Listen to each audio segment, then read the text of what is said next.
Tuombee watoto wetu sana sana. Na Mungu amekuwa akiongea kuhusu watoto. Sasa kutaharibika. Maana ninaona watoto sasa wameachiliwa kama vile tunavyofungulia kuku. Kuna wazazi watakuwa wakilia watoto wawili wamepotea. Mwingine watoto wote wake walikuja wakadanganyiliwa hawako. Tulinde watoto wetu. Kidnappers watakuwa wengi sana. Na hawa watoto ninaona wanakidnapiwa moja kwa moja Tanzania. Wengine moja kwa moja South Africa. Wengine moja kwa moja China. Tafadhali na waomba, mlinde watoto, sio watoto wadogo, mpaka high schoolers, mpaka watoto wa college. Usikubali mtoto wako akwambie ati tunaenda sleepover, ati tunaenda bash. Take care of your children. Maana wako na haja ya watoto kutoka high schoolers, hawa wenye wako college kurudi chini. Kwa hivyo usiseme ni wale watoto wadogo. Wazazi naomba, let us take care of our children. Kidnappers are ready. Na naona ni biashara imelipwa mahali. Na watoto watapotea. Watoto watapotea sana msipochunga. Tafadhali msiachilie watoto wenu kama kuku. Kama ukijua watoto wako wako wapi, usiachilie watoto wako kama kuku. Ajali zitapatikana kwa watoto. Wengine watakuwa drowned. Wengine watapatikana na ajali. Wengine watapotea na wapotea hautawaona tena. Tuchunge watoto round hii. Wengine watarepiwa na watauliwa. Hivi tu hizi miezi mbili vituko na sarakasi zenye zitafanyikia watoto ni zaidi ya vile kulikuwa pale mbele. Kwa hivyo tuchunge watoto, tuombee watoto, tuwapeleke kanisani, tukae tukijua watoto wako wapi. Kama ni ushago pia huko kuna insecurity. Usiseme unapeleka watoto wako nyumbani ati ni Nairobi. Sio Nairobi. Maeneo yote ya taifa la Kenya. Tafadhali mulinde watoto na Mungu awakumbuke. Katika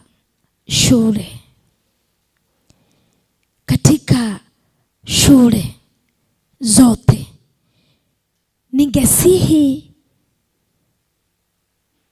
ndio kumekuwa na mikutano ya maombi, ningesihi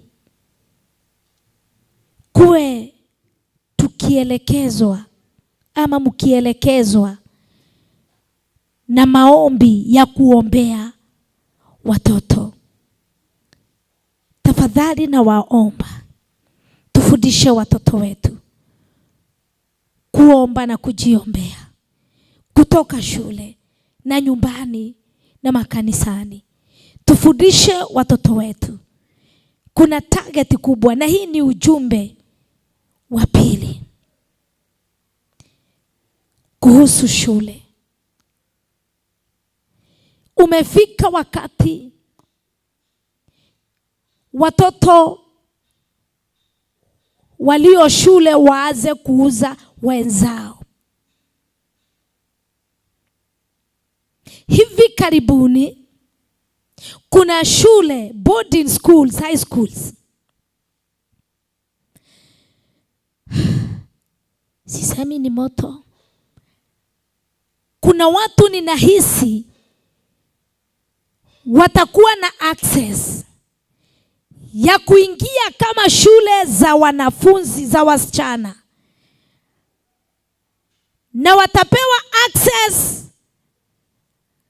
na wenzao, wanaingia na wana rape watoto. Rapist, kesi za rapist mtaanza kusisikia in high schools. Shule za vijana, shule za wasichana. Hiyo ndio ile ninasikia inafuata katika hizi shule. Kuna kesi zitaanza kutokea. Wengine watarepiwa na wauliwe in the same schools. Wengine watarepiwa, itakuwa kesi yenye haitatatulika katika taifa. Itafika mahali wazazi waogope kupeleka watoto in boarding schools. Kesi ya rapist itajaa high schools, secondary schools. Tafadhali, let us be vigilant in our schools. Security, let us be vigilant. Wazazi, tuendelee na kuombea watoto wetu sana. Mungu akawalinde mahali walipo. About our children, we lift up our children to God's protection. May the Lord preserve their lives, health and future. Because very soon we heard about premature death, accident in schools, fire, kidnappers, car accidents. Let us pray for the schools and for children in our homes so that God will take care of them. Even in the church, let us pray for the youth so much and pray for the ministers so that God will take care of everyone.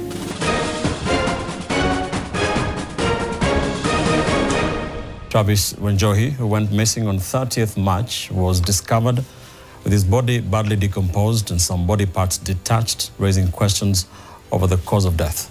Well, a family in Sagana, Kirinyaga County, is searching for their 6-year-old daughter who went missing after leaving school on Monday this week.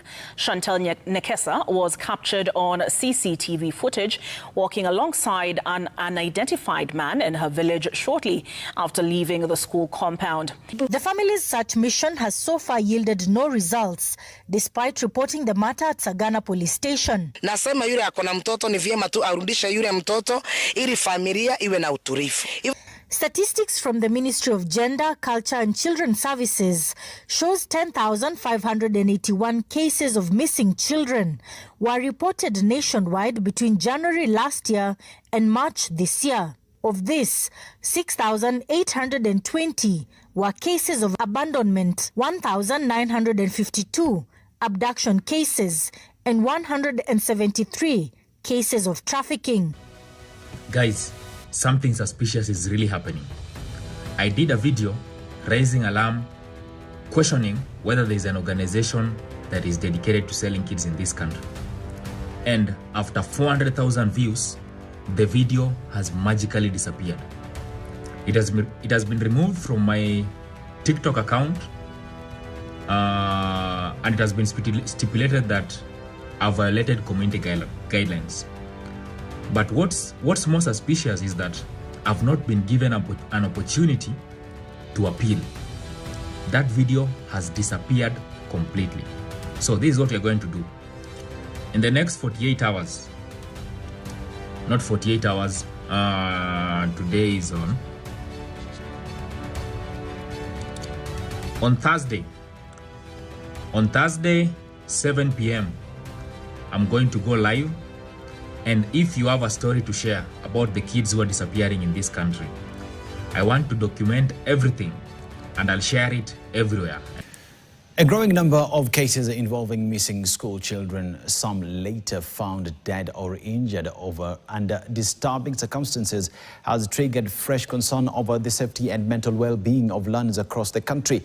The incidents reported in different parts of the country have left families in anguish and raised questions over the risks children are increasingly exposed to both within and outside school environments, as Anne Musungu now reports. The latest case of pupils' killings is that of a grade 8 pupil from Mahamasana Secondary School in Vihiga County, who was found dead after going missing on Monday evening shortly after leaving school. According to the preliminary reports, the girl failed to return home, prompting a frantic search by family members and the villagers. Her body was then discovered in a nearby bush. Ulikuwa uko pale hivyo, umevuliwa nguo nusu, skati imesongezwa tu, imepindiwa tu juu. Na umelala kifudifudi, but kichwa kijeguza chini, kimeguza kwa mti hivi na kimefungwa waya kwenye shingo. Na huo mwili mali pale hapa kuonekana pale kulikuwa kuna menyana na watu ama nini. Hatujui kama alikuwa raped hatujui ilikuwa vipi. In Nakuru County, the family of 12-year-old Mercy Nyambura, a grade 6 pupil from Lare area in Njoro sub-county, was left devastated after she was defiled and killed on Monday evening. Tubura jicho upande wa left na tukaona ya kwamba ameweza kunyongwa na kupigwa kichwa pia upande wa left. An autopsy conducted on the body revealed that she was defiled and assaulted before being strangled to death by her assailant, suspected to be a 16-year-old teenager. On the external surface of the body around the neck, there were multiple bruises. And then when you go to the genital area, there were sexual injuries. Then on the internal examination, we found that she was strangled. It was manual strangulation. And the lungs were edematous. There was fluid in the lungs. So in conclusion, we found that she died. There was a lot of trauma to the body, especially around the neck. Elsewhere, a grade 10 student, Stephanie Njoki, has been missing for the last 3 weeks, having vanished on 28th April. Another case is that of a grade 9 learner, Naftali, who disappeared in February and who has not been traced ever since. But in a rare breakthrough, 16-year-old Grace Wangare was this week found alive in Thika after weeks of uncertainty over her whereabouts. This, as reports from the Office of Gender reveals that 10,581 children protection cases have been reported between January 2025 and March 2026. Meanwhile, a wave of unrest is beginning to emerge in schools following recent incidents, including a reported case in Ingotse Boys High School in Kakamega today and another at Upper Hill School yesterday, raising concerns over growing instability within learning institutions. More than a month has passed since young Luther Mwangi vanished from his home in Dandora Phase 4, but to this day, his disappearance remains a mystery. Nazurura every day nikieka posters around. Joyce Nduta's life has been thrown into turmoil. Every waking moment, she is consumed by the desperate search for the child she loves and cherishes. Sasa nimeanza kuwa worried, nimeanza kuwa scared because mtoto ako on medication. Hata I don't want to think about. Luther, an autistic child, was last seen on April 15 wearing a yellow t-shirt and black pants. The family reported his disappearance to police authorities in Dandora, but to date, no one seems to know where the 5-year-old went. Tunaomba akwe pahali safe juu news naona siku hizi hazifurahishi zinanipea wasiwasi. Between January 2025 and March 2026, some 10,581 child protection cases were recorded in the country, out of which 6,820 cases were connected to child abandonment, 1,952 child abduction cases, and 173 child trafficking cases. And it's not just Luther. Weeks have turned into months since these innocent children were found murdered, their bodies dumped in horrifying circumstances after going missing for days. For their families, the pain has been unbearable as they struggle to come to terms with the loss of their precious angels. But just how many more must die before authorities swing into action? Child welfare, child protection services, what are they doing? Are they overstretched? Do they not have the right people carrying out that mandate? We need to interrogate that. And then we need to be vigilant. We need to go back to being vigilant as a community. If a child looks unsafe, if a child looks like they're lost or abandoned, can we report that to the nearest police station? The question now is what more could be done to prevent further cases of child disappearance in Kenya? Now, the government has raised alarm over the rising number of missing children, with reports showing that an average of 23 children go missing every day. In a bid to reverse the trend, the government has directed that all cases of missing children be reported immediately, as opposed to the current requirement where families have to wait for 24 hours before making a report. Willie Lisige has the details. As the country marks the Day of Missing Children, concerns over the increasing number of cases of missing children have prompted the Ministry of Gender and Children's Affairs to make major changes aimed at instituting more robust community protection structures. We have said don't wait for 24 hours, don't wait for 48 hours. Report immediately. You report to the police, you report to the Children's Department, whichever one comes faster. and everybody will be accountable. If it is reported to the children officer, we shall ensure again an OB is follows up, because a case can only be investigated where there is an OB. Under the structures, all cases will now be jointly reported to both the Children's Department and the police. Officers who fail to act promptly will be held accountable. We have established a multi-agency approach, bringing together security agencies including Directorate of Criminal Investigation, Anti-Human Trafficking and Child Protection Unit, the Ministry of Health, and we shall all be answerable. We can't be having these negative reports every day.